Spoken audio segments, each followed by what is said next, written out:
اللہ اکبر اللہ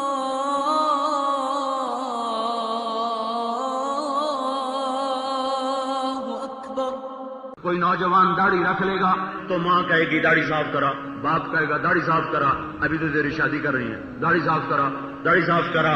جب مائیں دشمن بن جائیں گی، جب باپ دشمن بن جائیں گے، کیف انتم اذ رأیتم المنکر معروفا بالمعروف منکرا۔ رشوت نہ لینے والا بیوقوف کہلائے گا، رشوت کھانے والا سمجھدار کہلائے گا۔ میرے دوست تھے سیکٹری تھے، ریٹائر ہو، کہنے کہ میری پوسٹنگ ہوگی اسلام آباد، تو 6 مہینے کے بعد میں پھر واپس لاہور آ گیا ہوں۔ وہ جب لاہور میں تھے میں ان سے ملا، وہ مجھے سنا رہے تھے، کہنے کہ میں نے دیکھا کہ 6 مہینے اگر 1 سال رہ گیا تو یا میں پاگل ہو جاؤں گا اور یا پھر میں بھی بددیانت ہو جاؤں گا۔ چونکہ شام کو جب بیٹھتے سیکٹری صاحبان، کوئی کہتا میں نے امریکہ میں اتنے ڈالر بنا لیے، کوئی کہتا میں نے انگلستان میں گھر لے لیا، کوئی کہتا میرے سوئس بینک میں اتنے پاؤنڈ اکٹھے ہو گئے۔ اب میں سوچتا کہ میں تو سیکٹری بن گیا، میرا گھر بھی ذاتی کوئی نہیں ہے، اور یہ تو امریکہ میں گھر لیے بیٹھے، انگلستان میں پاؤنڈ لیے بیٹھے، اور سوئس میں یہ ڈالر لیے بیٹھے۔ تو کہنے لگے 6 مہینے سے زیادہ میں نہیں تاگ سکا۔ میں نے کہا جی مجھے واپس بھیجو، یا میں پاگل ہو جاؤں گا اور یا پھر میں بھی ایسے ہی بددیانت ہو جاؤں گا جیسے یہ بدماش بددیانت ہوئے بیٹھے۔ اذ رأیتم المنکر معروفا والمعروف منکرا۔ اچھے کو برا کہو گے، برے کو اچھا کہو گے۔ کہا جی یہ کیسے ہو سکتا ہے؟ کہ اس سے بھی آگے ہوگا۔ کہ وہ کیا ہوگا؟ کیف انتم اذ امرتم بالمنکر ونہیتم عن المعروف۔ تمہارا کیا حال ہوگا جب تم برائی کی دعوت دو گے، اچھائی کو مٹاتے پھرو گے؟ تو یا رسول اللہ پھر کیا ہوگا؟ کہ پھر یہ ہوگا، پھر یہ ہوگا۔ یقول اللہ تعالی بی حلفت لأتیحن لهم فتنة یسیر الحلیم فیہا حیران۔ جب یہ برائی پھیلائیں گے، برائی مٹائیں گے، تو اللہ کہتا ہے مجھے میری عزت کی قسم میں ان پر ایسے عذاب بھیجوں گا کہ ان کی عقلیں معاف ہو جائیں گی۔ ہاں بھائیو، میں صرف سیرت کے ذریعے سے ذہن سازی کا عمل بتا رہا ہوں۔ تبلیغ میں یہی کام ہو رہا ہے، ذہن بناتے ہیں، ذہن۔ جب تک ذہن نہیں بنے گاڑی نہیں چل سکتی۔ کہ یہ تو ایسے بستر اٹھا کے پھر رہے ہیں، آتا جاتا ان کو کچھ ہے نہیں، 6 نمبر سناتے پھرتے ہیں، ایک ہی کتاب پڑھتے پھرتے ہیں اور ان کو آتا نہیں۔ اور کچھ اور ہمارے دوست ہیں جو کہتے ہیں یہ تو نبی کو ہی نہیں مانتا، اور ویسے کہیں منی پھرنے ہیں، اور یہ تو سارے گستاخ رسول ہیں۔ اور بھائی جنید جمشید گانا چھوڑ کے ممبر رسول پہ تقریر کرنے والا بن گیا۔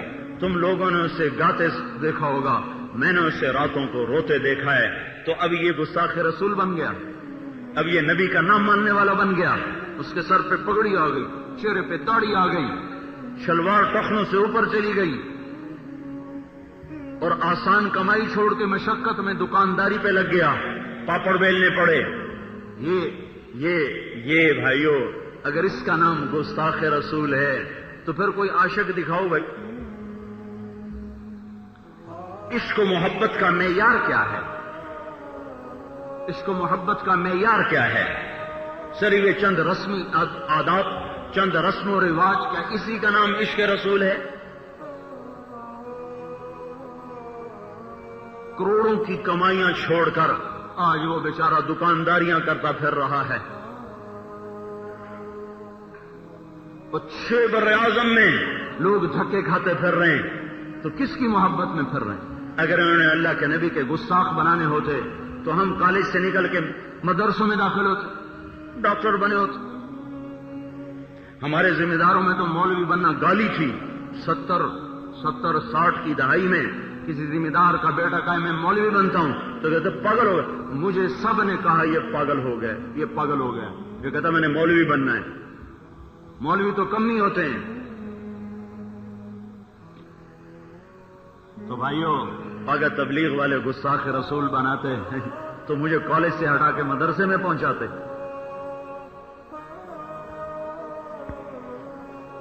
بڑی نادانی ہے، بڑی نادانی ہے۔ حد ہی ہو گئی ہے غفلت کی. ایک عرب آیا مدینے کا، بڑا خوبصورت ایسا ستون کی طرح قد اس کا، البینک العربی کا زونل چیف، سورے مدینہ کی ریاست کا، 1,00,000 ریال اس کی تنخواہ تھی 1999 میں. 20 دن لگائے. ہائے ہائے، سود سود، اس سے پہلے نہیں پتا تھا سود حرام ہے. مدینے میں رہ کر ابھی رہنے دو، ان کو نظر نہیں آتا. پھر کیا ہوا، اس نے جاتے ہی جا کے نوکری سے استعفیٰ دے دی. بینک نے ہرجانے کا دعویٰ کیا کہ ایسے بغیر نوٹس کے اتنے بڑے آدمی کا نوکری سے جانا، اتنے ہمیں ہرجانہ دے، ورنہ نوکری کرے جب تک ہم دوسرا آدمی تیار نہ کر لیں. انہوں نے کہا میں ہرجانہ دوں گا، میں نوکری نہیں کروں گا. وہ ہرجانہ اتنا زیادہ تھا کہ اس کا گھر بک گیا، اس کی گاڑی بک گئی، اس کا سارا بینک بیلنس بک گیا، سب کچھ بک گیا. مدینے سے 7 میل باہر ایک کچا گھر اس کا موروثی تھا، باپ کی طرف سے ملا ہوا، اس میں جا کے ڈیرا ڈالا. میں اس گھر میں روٹی کھا کے آیا ہوں خود. یہ میں سنی سنائی نہیں بتا رہا ہوں، مجھے اس گھر میں کچا گھر. اور پھر کیا ہوا 1,00,000 ریال تنخواہ لینے والا، کیڈلک گاڑی پہ سفر کرنے والا، سب کچھ چھوڑ کے عرب کے صحرا میں بدوؤں سے بکریاں خریدتا پھر رہا تھا. وہ بکریاں خرید کے مدینے کی بکر منڈی میں لایا، اور وہاں اس نے ان بکریوں کو بیچا، اور اس کو 500 ریال نفع بچا. وہ 500 ریال لے کر اس کچے گھر میں آیا اور بیٹھ کے رونے لگا خوشی سے کہ اللہ شکر ہے آج میرے گھر میں حلال پیسہ آیا ہے. اگر اس کو تم گستاخ رسول کہتے ہو تو پھر کوئی عاشق دکھاؤ. اتنی بڑی قربانی. میں گواہ ہوں، میں اس کے کچے گھر میں روٹی کھا کے آیا ہوں. اللہ غیور ہے، اس نے وہی چھوٹی موٹی تجارت شروع کی، 3 سال میں اللہ نے اس سے بھی زیادہ دے کے دوبارہ مدینے پہنچا دیا. تبلیغ کوئی فرقہ واریت نہیں ہے. ہم تو کسی ہم حنفی مسلک کے تابع ہیں، لیکن ہم متعصب نہیں ہیں کہ ہمیں ٹھیک ہیں باقی سارے غلط ہیں. اس تعصب نے تو برباد کر کے رکھ دیا. کبھی آمین پہ لڑائی، کبھی رفع یدین پہ لڑائی، کبھی کسی چیز پہ لڑائی. کہ خدا کے بندو تاریخ تو پڑھو، وہ افق کو تو دیکھو کیسا رنگ بدل چکا ہے. ارے محبتیں پھیلاؤ. یہ کوئی اسلام کی خدمت نہیں ہے کہ اختلافی مسائل پہ دھواں دھار تقریریں کرنا. یہ ظلم و ستم نہ کرو. پہلے ہی بہت آگ بھڑک چکی ہے. ان بھڑکے ہوئے شعلوں کو ہوا نہ دو، ان پہ پانی ڈالو.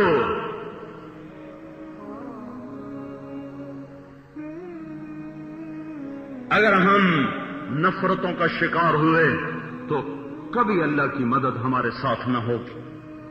مسلک کی دعوت نہ دو، اسلام کی دعوت دو. اپنے مسلک کو چھوڑو نہیں، اوروں کو چھیڑو نہیں. اس سے زیادہ رواداری کی بات آپ دنیا میں کسی اسٹیج سے نہیں سنو.